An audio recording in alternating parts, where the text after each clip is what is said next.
Florida's tourism board would rather you binge another sunset time-lapse video than watch this one, because today I'm ranking the 12 most hated beach towns in the entire state. We're talking about a beach where the seaweed piles up so thick that lifeguards need bulldozers to clear it. A spring break capital that had to call in extra police just to control its own streets. A stretch of sand with a murder rate that would make a true crime podcast blush. And a town so exclusive, the locals will call the cops on you for parking wrong. Number 2 on this list is the town everybody assumes belongs on a best of video. And once you hear why the people who actually live there resent it, you're going to look at every Instagram photo of that skyline differently. If any of that sounds like your kind of chaos, hit subscribe, because we are counting down 12 Florida beach towns that earned their reputation the hard way. Number 12, Riviera Beach. Riviera Beach sits right next door to the yachts and country clubs of Palm Beach, which is almost comedic when you actually drive through it, because the contrast could not be more brutal. This is a town of about 35,000 people, directly on the Atlantic, with a marina that's genuinely gorgeous, and a violent crime rate that has landed it on national worst of lists more than once. According to FBI-reported data compiled by multiple crime analysis sites, Riviera Beach's violent crime rate has run several times higher than the national average. And locals will tell you flat out which neighborhoods to avoid after dark, which is a strange thing to hear about a town with an oceanfront. The port of Palm Beach runs through here, which means a steady stream of cruise ship tourists gets funneled directly past some of the poorest census tracts in the county without ever knowing it. When I walked the Marina District, it genuinely felt like a different planet than the boarded-up blocks about a mile inland. There's real investment happening now. Waterfront redevelopment, new housing, a push to rebrand the whole thing. But for decades, Riviera Beach was the answer to the question nobody asked out loud. What happens when a beach town sits directly beside the wealthiest zip codes in Florida and gets none of the benefit? Number 11, Fort Pierce.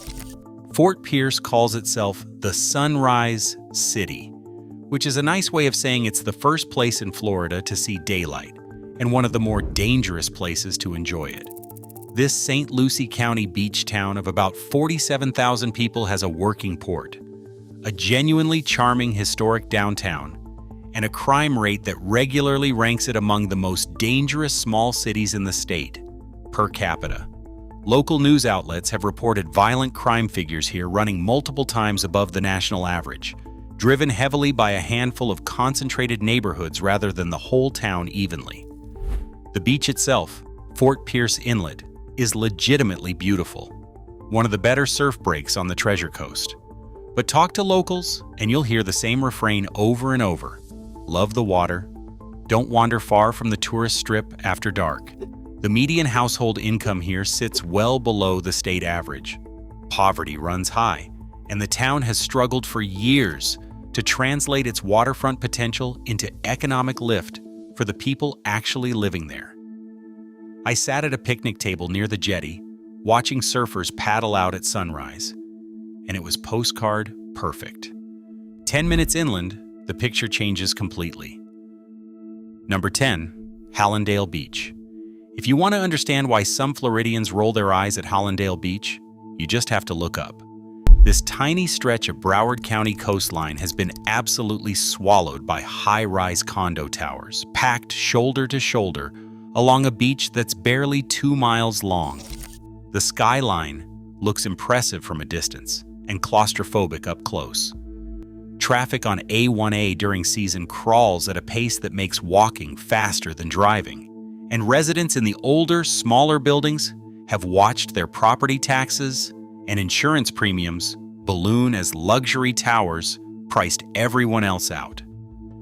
Then there's the Champlain Towers South collapse in nearby Surfside in 2021, which happened just up the coast and sent a shockwave of fear through every aging condo building in the region, Hallandale included. Structural inspections, milestone recertifications, and special assessments that ran into the tens of thousands of dollars per unit became a way of life almost overnight. I talked to a longtime resident sitting outside a beachfront diner who told me her HOA fees had nearly tripled in 3 years just to cover engineering reports. Hallandale Beach has the ocean. It has the skyline.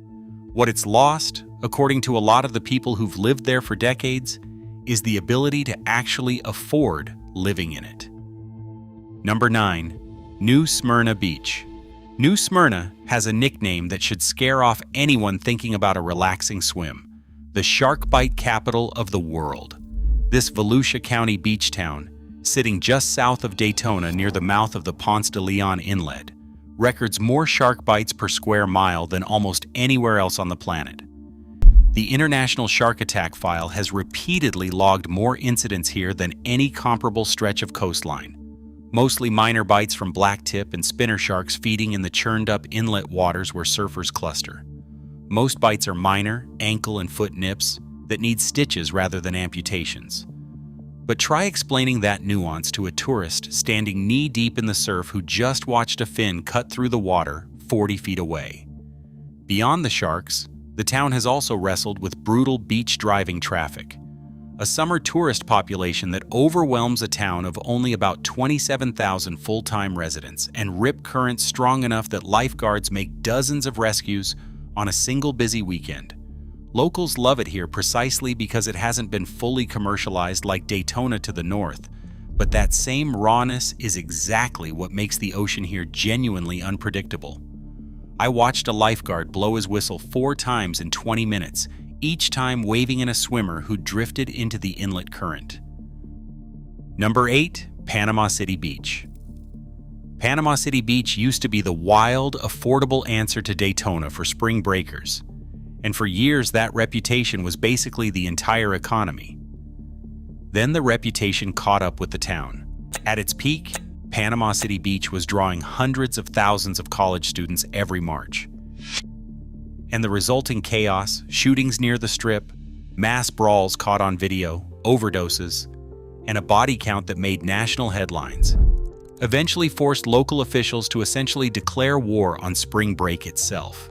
In 2015, after a series of violent incidents including shootings that left several people wounded, the city banned alcohol on the beach during March and dramatically increased police presence, effectively trying to kill the exact tourist economy that had built the town. It worked, sort of. Spring break crowds thinned out considerably in the years that followed, but the years of viral videos showing brawls, arrests, and chaos left a scar on the town's national image that outlasted the crackdown. Add in the catastrophic damage from Hurricane Michael in 2018, a Category 5 storm that devastated the wider Bay County area, and Panama City Beach has spent most of the last decade simultaneously rebuilding its infrastructure and rebuilding its reputation. Walk the beach today, and it's genuinely gorgeous. Some of the whitest sand and clearest water on the entire Gulf Coast. But plenty of Floridians still hear the name and think first about the headlines, not the water. Number 7. Cocoa Beach. Cocoa Beach built its identity on surf culture and rocket launches, and that identity has become almost too popular for its own good. This is a small town, only about 11,000 residents, that gets absolutely flooded by tourists and traffic every time there's a launch from nearby Kennedy Space Center, which in recent years has meant dozens of times a year rather than the occasional big event it used to be. Locals describe launch days as a logistical nightmare. Gridlocked traffic on A1A, parking lots overflowing hours before liftoff, and a beach so packed you can barely find a patch of sand to actually watch from. Ron John's Surf Shop, the massive rainbow-colored landmark that put Cocoa Beach on the map decades ago, now anchors a stretch of A1A so commercially developed that longtime residents say the small beach town character has basically disappeared under chain restaurants and souvenir shops. Housing prices have climbed sharply as the greater Space Coast economy boomed alongside the private space industry, pricing out plenty of the service workers who keep the tourist economy running.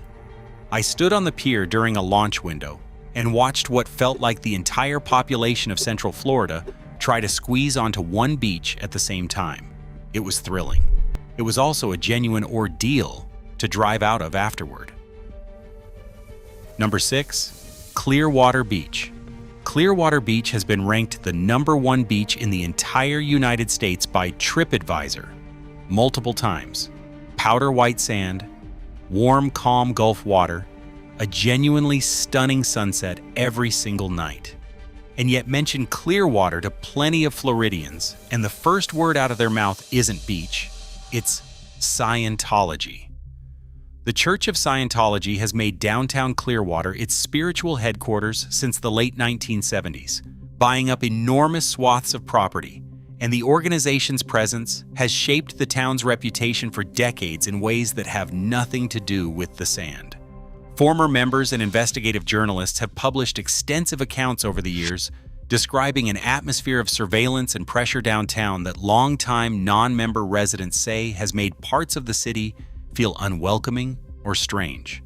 Separately from all of that, the beach itself has become a victim of its own acclaim, packed shoulder to shoulder during peak season, with parking so scarce that the city has had to build multiple garages just to handle beachgoer demand. Add in periodic red tide outbreaks that have, in past years, coated the shoreline with dead fish and forced beach closures, and you've got a town that's simultaneously one of America's most celebrated beaches and one of Florida's most quietly polarizing places to actually live. Number 5. Jacksonville Beach. Jacksonville Beach sits right at the edge of one of Florida's largest metro areas, which means it gets all the crowds of a big city beach without always getting the resources to match. Violent crime here has periodically spiked well above state averages, with local news covering multiple shootings along the boardwalk and pier area in recent years, incidents that rattled a town that markets itself as a laid-back surf community. The Jacksonville Beach Pier itself has had a rough stretch, closed for extended periods due to storm damage and structural concerns, leaving one of the town's signature landmarks looking more like scaffolding than a tourist attraction for long stretches at a time. Beach renourishment has become a constant, expensive necessity here, as erosion eats away at the shoreline faster than the county can replace the sand, with multi-million-dollar projects becoming a near-annual budget line item. Locals also point to a growing divide between the beach's original small cottage character and a wave of short-term rental development that's pushed housing costs up, while critics say, hollowing out the sense of actual neighborhood. I walked the boardwalk on a Tuesday evening and counted more for rent by owner, weekly-only signs than houses that looked like anyone actually lived in year-round. If you're finding this useful, go ahead and hit that like button. It genuinely helps this video reach people trying to figure out where not to buy beachfront property. And subscribe if you want more of these honest breakdowns every single week, because the next 5 towns get significantly more dramatic. Number 4. Bradenton Beach. Bradenton Beach is a tiny strip on Anna Maria Island, barely a mile and a half long, and it has spent the better part of a decade fighting an all-out war with itself over what it should even be. Longtime residents, many of them older and on fixed incomes, have battled loudly and publicly against a wave of vacation rental investors who bought up cottages and converted them into short-term rental machines, driving property values and taxes up while, critics argue, hollowing out any sense of a real residential community. City commission meetings here have gotten genuinely heated, packed with residents shouting over noise complaints, parking wars, and trash left behind by weekend renters. Then there's the environmental side. The island sits directly in the path of red tide blooms that periodically roll through Tampa Bay, coating the beach in dead fish and forcing the very tourism economy the town depends on to shut down for weeks at a time. Hurricane Milton and the string of storms that battered the Gulf Coast in recent years did real structural damage to the low-lying beachfront cottages that give the town its old Florida charm. and rebuilding costs combined with skyrocketing insurance have pushed several longtime families to simply sell and leave. It's a beautiful stretch of sand, caught in the middle of a fight over what beautiful is actually worth. Number 3, Fort Lauderdale Beach. Fort Lauderdale spent decades trying to shed a reputation it earned fair and square. Back in the 1960s and the 70s, this was the original spring break capital of America, the setting for where the boys are, the destination where hundreds of thousands of college students descended every March and turned the beachfront strip into a genuine public order crisis. City leaders eventually got so fed up that in 1985 they passed ordinances specifically designed to make spring break miserable, cracking down on drinking, tightening noise laws, and actively campaigning to rebrand the city as a family and luxury destination instead. It mostly worked, but the pivot came at a cost. Housing along the beach corridor became some of the most expensive real estate on Florida's East Coast, pricing out the very working-class communities who used to service the tourist economy. And the crackdown on the party scene didn't eliminate crime so much as relocate it, with periodic spikes in beachfront theft, assaults, and, in recent years, a series of high-profile incidents involving jet ski operators and tourists that made national news. Add in chronic flooding. Fort Lauderdale sits low enough that even a routine king tide can put several inches of seawater into downtown streets, and you've got a beach town that traded one set of problems for another. Number 2, and this is the one I promised would genuinely surprise you. Miami Beach. Yes, that Miami Beach, Art Deco skyline, South Beach, the most photographed stretch of sand in the entire state. And also, according to a huge number of the people who actually live there, one of the most hated places to call home in Florida. Start with spring break. For years, Miami Beach tried to compete for the same college crowd that once flooded Fort Lauderdale and Panama City, and it worked disastrously well. In 2021 and again in 2023, spring break crowds on Ocean Drive spiraled into chaos so severe that the city declared a state of emergency, imposed curfews, and shut down major roads with barricades just to regain control of its own streets. Multiple shootings occurred within blocks of the beach during those peak weekends, and city commissioners openly debated whether the tourist dollars were even worth the public safety cost anymore. Then there's the flooding, and this one isn't dramatic exaggeration. It's engineering reality. Miami Beach sits on porous limestone bedrock, which means seawater doesn't just come over the seawalls during storms, it comes up through the ground itself during routine high tides. The city has spent hundreds of millions of dollars raising roads and installing massive pumps just to keep downtown streets passable on a sunny afternoon. And climate researchers regularly cite Miami Beach as one of the most at-risk coastal cities in the entire country for long-term sea level rise.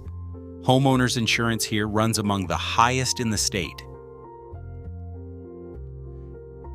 with some waterfront policies quoted well into 5 figures annually. And then there's the cost of simply existing. Median home prices in Miami Beach run into the 7 figures in many neighborhoods, while the service workers who staff the hotels and restaurants commute in from an hour away because they could never afford to live anywhere near the beach they maintain. Add in year-round gridlock, aggressive parking enforcement that locals compare to a shakedown, and a tourist crush so constant that longtime residents describe simply walking to the grocery store as an ordeal during season. And you start to understand why so many people who actually live in Miami Beach will tell you quietly that they'd never recommend it to a friend looking to relocate. The postcard is real. So is the exhaustion behind it. Number 1, Daytona Beach. I know you've heard about Daytona before, but it earns the top spot on this specific list because it manages to combine almost every problem on this entire countdown into one single stretch of sand.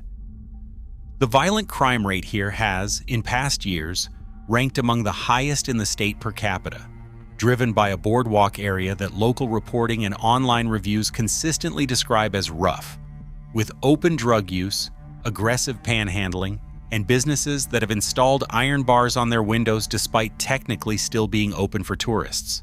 The median household income sits far below the national average. Poverty runs deep in the neighborhoods just blocks from the beachfront hotels, and recent hurricanes, including Ian and Milton, left significant beach erosion and water damage that plenty of aging beachside properties simply haven't recovered from. Bike Week and spring break still bring enormous crowds every year, which the local economy genuinely needs. But those same crowds bring the kind of chaos, DUIs, noise complaints, and property damage that longtime residents say they've simply learned to endure rather than enjoy. Daytona has the most famous name on this entire list. It also, according to years of crime data, tourist reviews, and the people who actually live there, has earned every bit of the reputation that comes with it. So there you have it. 12 Florida beach towns that look flawless in a drone shot, and considerably more complicated once you actually park the car and walk around. Some of them are fighting genuinely hard to turn things around. Some of them, like Miami Beach, are so famous that nobody ever stops to ask the people who live there how they actually feel about it. If this list changes how you see any of these places, subscribe, because I break down the real stories behind Florida's most and least loved towns every single week. And drop a comment telling me which one shocked you the most, because I have a feeling it's not going to be the one you expected. I'll see you in the next one.